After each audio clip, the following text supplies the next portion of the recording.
Let's jump into Turnus. Take it away. Into Why are we Turnus? jumping into me? Let's What jump is into happening? Turnus. NECA Turtles. Okay, That's right. so Go. NECA has released online, if you're not aware, pictures of their San Diego Comic-Con exclusive turtle set that they have coming out this year. Pixelated turtles, well, turtles with a pixelated paint job. A four-piece box set for $100 of all the turtles, and then a 4-piece box set of 3-foot soldiers in the shredder. And it looks amazing. Like every child's dream. If you played the video game when you were little, if you're a Turtles fan, if you're an arcade fan, you're going to want this set.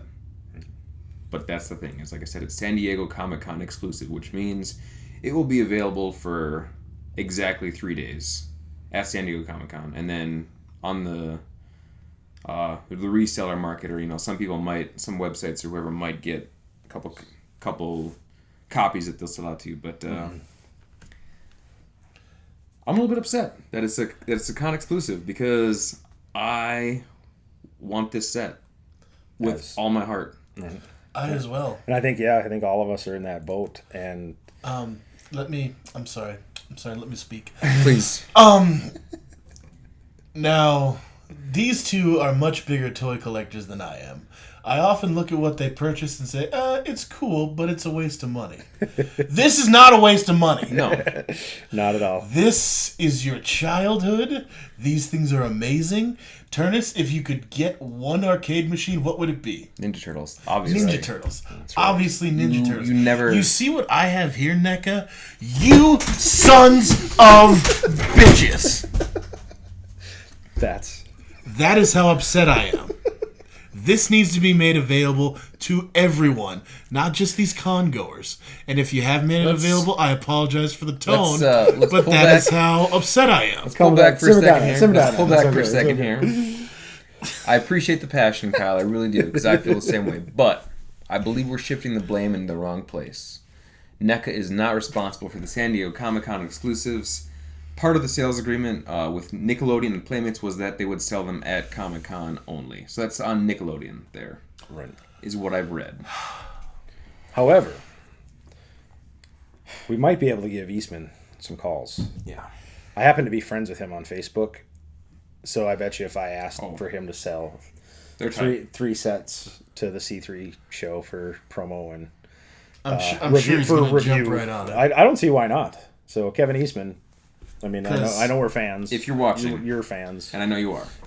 Here's, Look us up. here's my thing about it. Actually, It's you fine to probably- have your con exclusives. Right. And it's fine if you want to do like a special coloring or a special packaging or something that is only available at the con. I get that.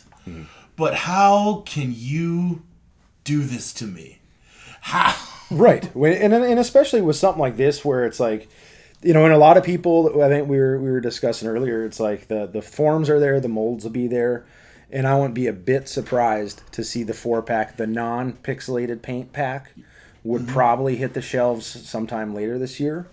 But given the demand, and we were trying to think of the NECA did the Friday the 13th, the 8-bit Jason, who was that was like a con exclusive, and then due to demand, from what I understand, came back out as its own.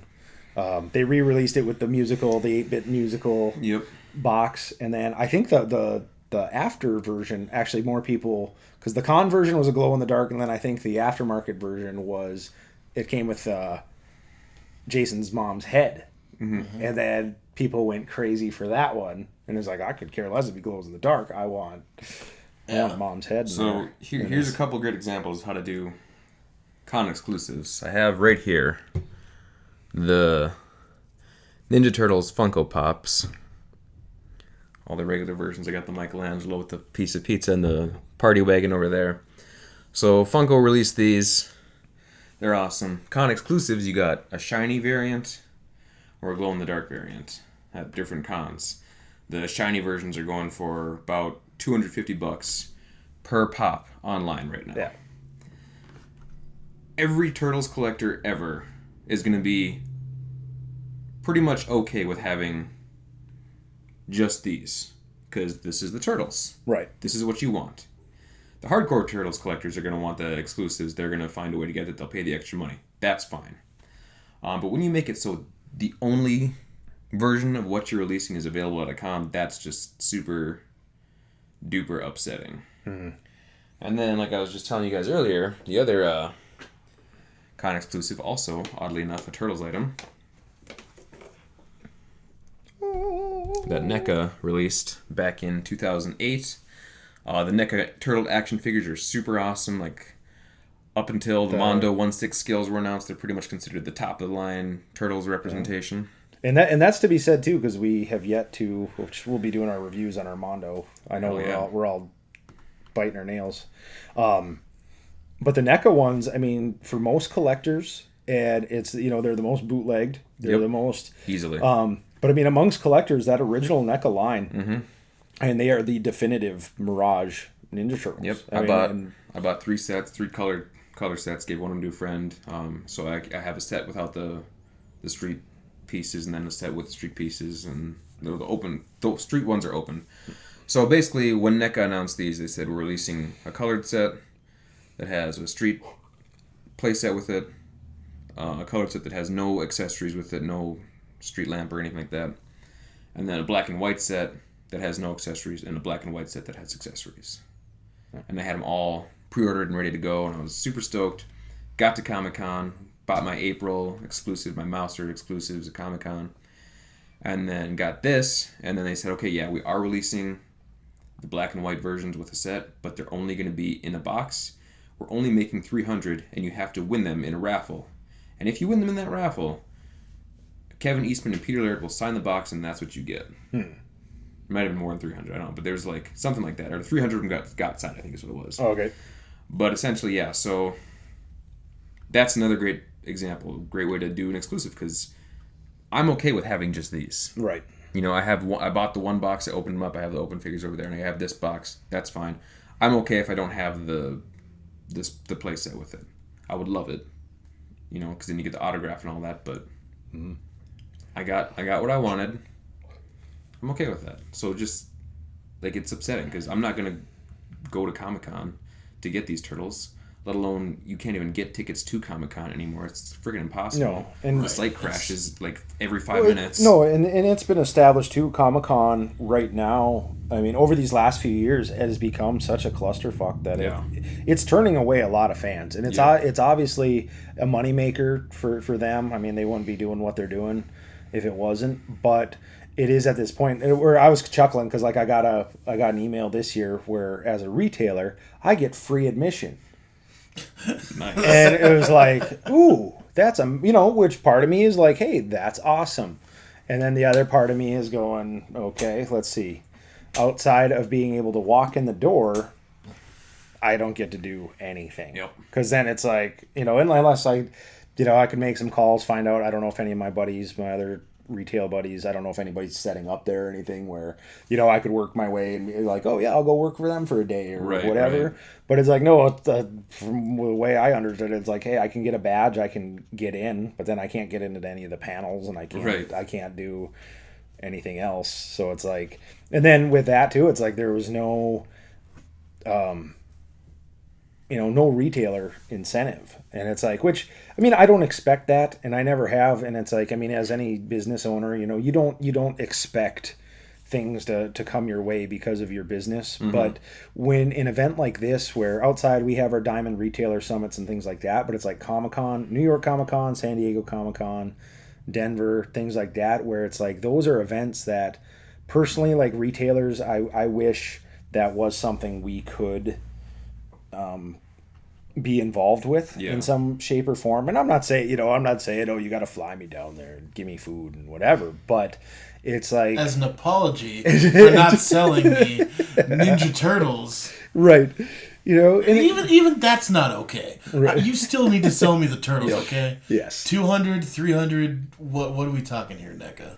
Yeah. And at this point, and that, like we were talking before, is that You know, and who knows? I mean, maybe putting my foot in my mouth, maybe we will have a chance to buy one or two sets or something. And we've had that the last few years where there's been a few items, but most of those items are like previews exclusive items. Mm-hmm. Well, and here's also what I read was that you can pre-order them, but they're doing like identification pre-orders. Yeah, like, you have gotta to pick show, up in like, person.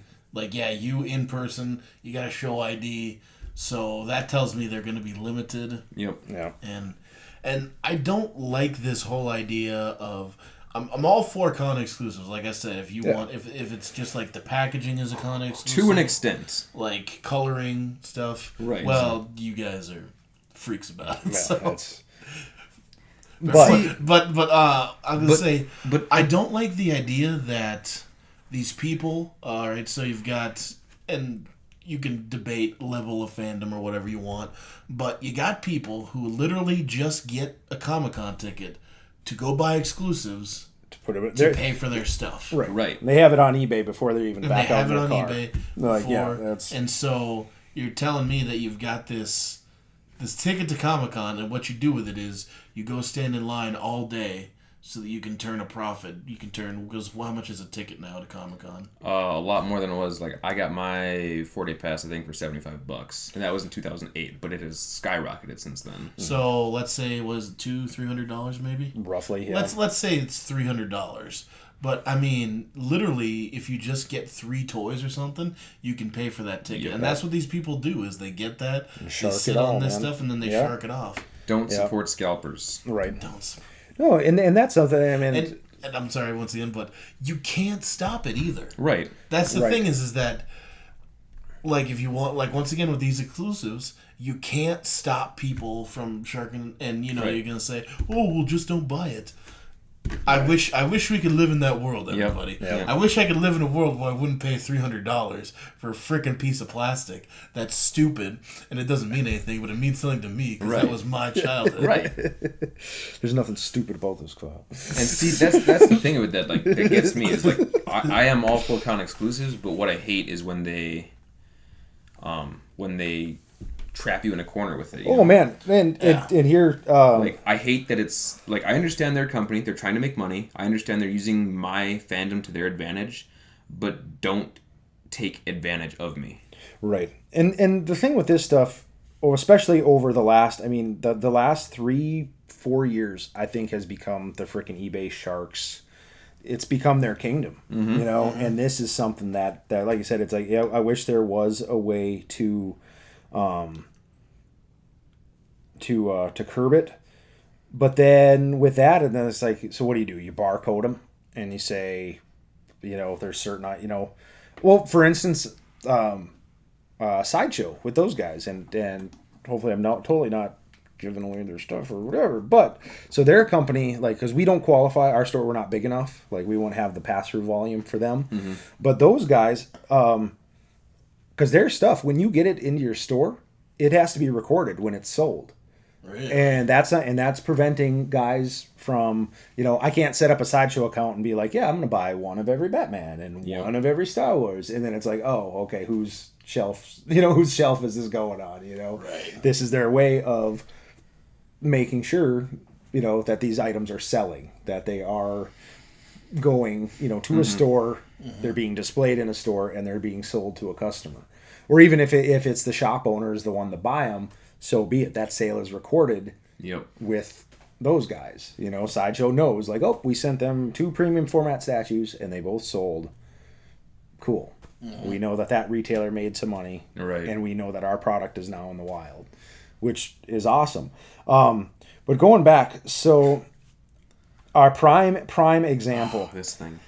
And I don't know if Kyle has the wizardry after it will pop up the graphic here. So 2015, and as a Superman junkie and as a Lego junkie, this put me through the goddamn roof. Yep. So they found a way to put heroin and crack together. Yes. And they tempted Mike with it. Yes. So last year, it's called a Harry crack. Hey-o. Better than Cracker Harry. That's our failed. That's what everybody comes for, the jokes. The hilarious jokes. Hey-o. Anyway. So Lego last year, San Diego Comic-Con exclusive. 145 pieces.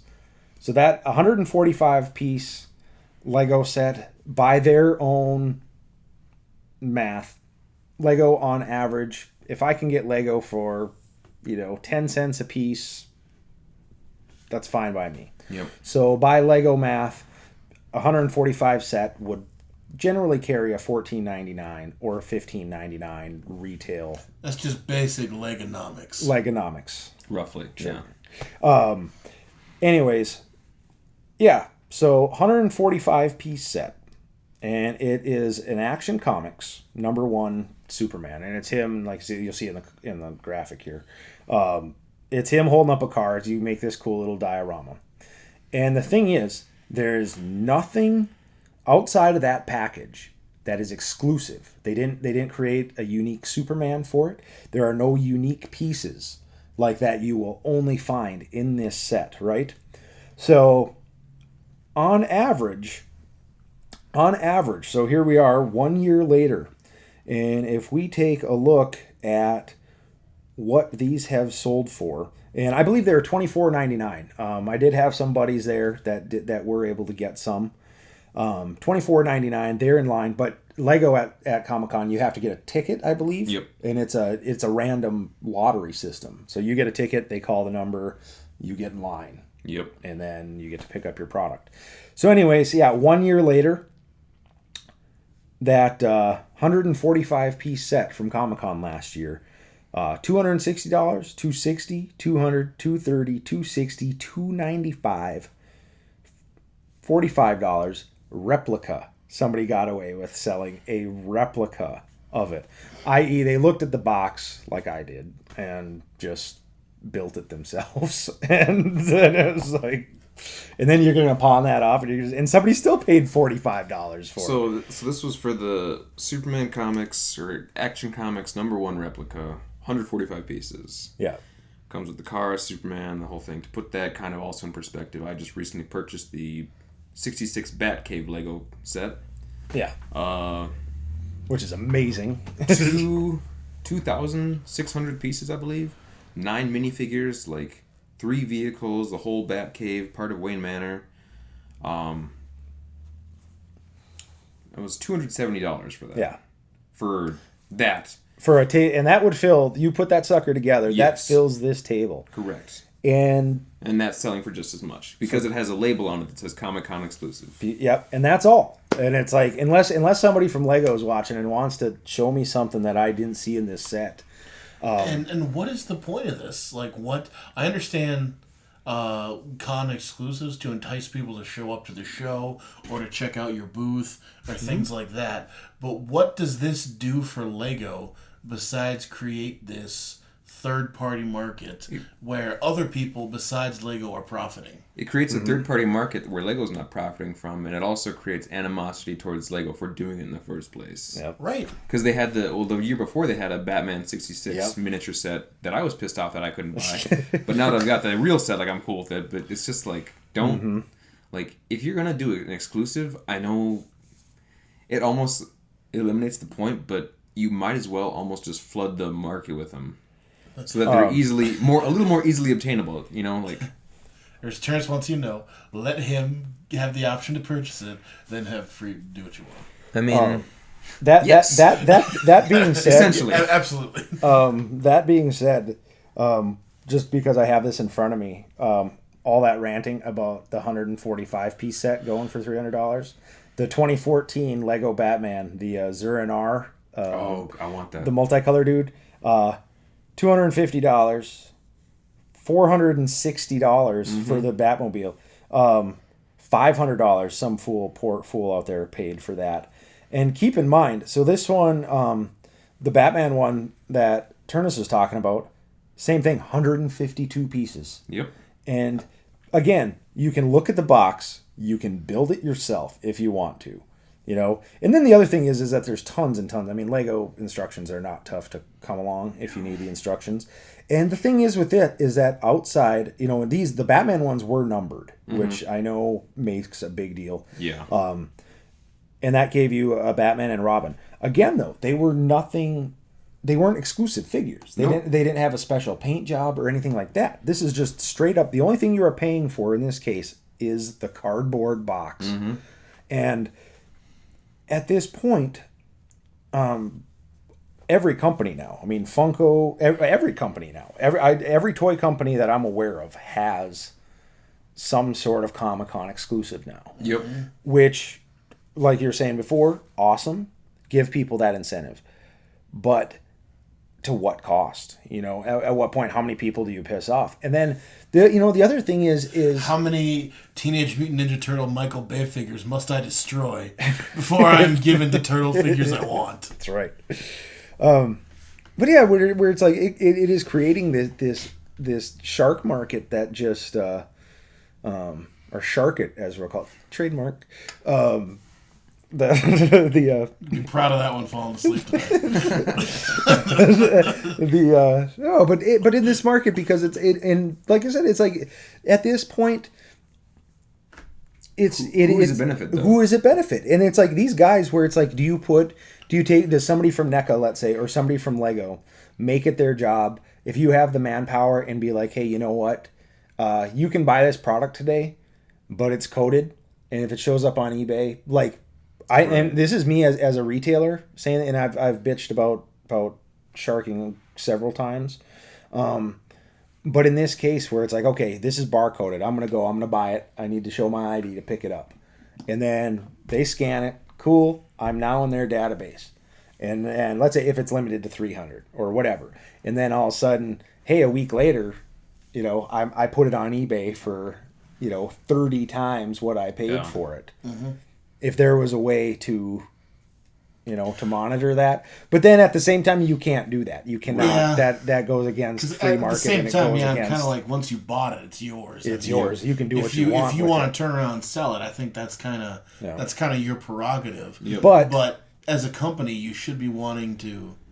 If you've got something that's the demand is like theirs, that, you want to get it to the people who want it, not the people who want to get between you and your customers, right? And screw your customers out of money. Yep. And Lego, NECA, Nickelodeon, why don't you want to screw me out of the money? Yep. What's wrong with you taking my money directly? Yep. Is it too dirty for you? Do we gotta? Is it like some drug deal thing? We gotta cycle it through. Yeah, and there's some Chinese restaurant or something. Do I gotta? Yeah. Oh, and the thing with these companies doing their limiteds, on that note, just the other day, so due to my addictions, meth and crack, yeah, Fallout being amongst my stuff, and the amount of money, and those of you that has watched, generally I'm in Fallout attire of some sort of Bethesda stuff. I do their Vault Boy of the Month club for $30, or their Vault Boy Shirt of the Month club, which for whatever reason they still have not set up as a subscription-based thing. Which Bethesda, I'm tired of giving you guys $30 a month because I'm paying. It's $9 shipping and it's ridiculous. Jesus. And then so this past week we got the email, right. So due to fan demand, the next Vault Boy of the Month item is going to be nice little lapel pins. However, as I found out, so limited to 1,000, notified via an email, had to jump in. I thankfully got my order in on time. They did sell out from what I understand. But that was a prime thing where it's like, you know what? Shouldn't that, for those of us that are obviously, we're getting the shirts every month, how about you contact me first? Yep. And this is your case, or especially like a pin, that's something, you know what? Sign me up for 12 months, send me all 12, put me on that subscription. Right. And it's like in this case every month, and then like same with the Vault Boy of the Month shirts, I've missed I think 5 or 6 of them, just mainly because it's like I'll either if I'm broke the first week of the month when it's listed on their site, mm-hmm. or there's been a couple that I just flat out missed where it's like, oh, I didn't put it in my reminder to check their store. But then, so this pin, I bought the pin sight unseen, or not unseen, but they show it, and it came out as $22. And it's like, I am keeping my fingers crossed that it is at least, a 3-4 inch. Yeah. If it's going to be like a little 1 inch dude, F you guys. Limited to 1,000 or not. I can't pay $22 a Well, month for a pin that's going to go on my shelf. Yeah, and there's the other thing of it too is like that. It's the location thing. Like the con exclusives for me is frustrating because it's location. I live in North Dakota. I'm not near any cons or anything like that, you know. So like how he says it like it's an addiction. Like he's got to admit it. Like, hi, I'm Turnus. I live in North I Dakota. do. We do. It's unfortunate. But so I like how Mondo did their 1/6 scale turtles. There's they had we have our basic edition, we have our limited edition, which comes with an exclusive accessory, and then for those of you that are going to want all 4 of the limited editions, you can buy a subscription so that you automatically are signed up for each one of those every month. When the new pre-orders are released, we'll charge your cart automatically. There you go. Didn't that sell out in like 3 minutes? Oh, it was nuts. Yeah. Yeah. So we were in at the same time. I know you got in and I didn't. Yep. So they have their regular edition, which is limited to, I don't know that there's a limit on that, but then their special edition is limited to like 600 a piece or something like that, or like 1,000 a piece. Mm-hmm. Yeah, 1,000 sounds right. Yeah, and then there's like I think 300 subscriptions they sold. Yeah. So, but that's more of a numbers thing. I like that better because that's more feasible for people because it's like, okay, so I can get in like, and if you miss the subscription, you can still get all 4 limited turtles. You just have to be on top of things. Right. You know, and that's right. Yeah. That's and with that, I mean. And it's funny because I know like we had our gripes and we'll be doing, like I said, we'll definitely have to do our side by sides because I'll be interested to know like if you get yours before I get mine, right? You know, as a retailer, and I don't get anything exclusive. You're going to be getting the $1,000 shredder arm. Yep. So piece of burned plastic. Yeah, which may or may not, and so it'll be really interesting to see if there is that much of a difference, right? And But just like you're saying though, the idea being where it's like here you make this available to your fans and you say these subscriptions, and that's I like that concept where they're just flat out like, okay, it's first come first serve. Yep. Sign up for this subscription. Once we're out, and then go visit your local retailer or come shop on Mondo direct. Because if you do that, I mean, if NECA had announced these turtles yesterday and said they're $100 per box, they would already have made $600 from us alone. Yeah, I'm pretty sure. Like, yeah, and it's hands down. Like you're ahead of the game. At this point. And I hope who's ever in charge there sees that they lost $600 whole in NECA and they feel bad about themselves. Yeah. Well, because on top of that now, because they announced these figures, I did not buy my NECA 1/4 scale Donatello. Yeah, so you just lost. So that's $700. Because I was going to buy one of those, but now I can't because I got to see if these things are going to be exclusively at Comic-Con. I'm going to have to pay out the nose for them, or if I'm going to be able to pick them up later. Yeah. So I can't buy another one of your products because you're limiting the availability of something else. Right. And again, Mr. Eastman, I know you don't have any say in this matter. Peter Laird, I know you're a big fan of the show. I'm sure this has nothing to do with you guys, and it's all on NECA's table and their manufacturers, and all that. But if you guys are watching, we're here. That's all I'm saying. Christmas is in December. And just between you and We're me, gonna have Christmas in July. to the little children that are currently making these figures, if you want to make $30 American, Big money. just get a hold of me. And Big if you money. can get them out of the factory, I'm not saying risk your life, but I think it's worth it. Yep. Get them out of the We will factory. hook you up. $30 American cash. Yeah. And a pack of baseball cards, New York Yankees. And ramen. Derek noodles. Jeter, all-time winner. Derek Jeter. USA. All-time winner number 1. All-time winner number 1. What a great note to end that on.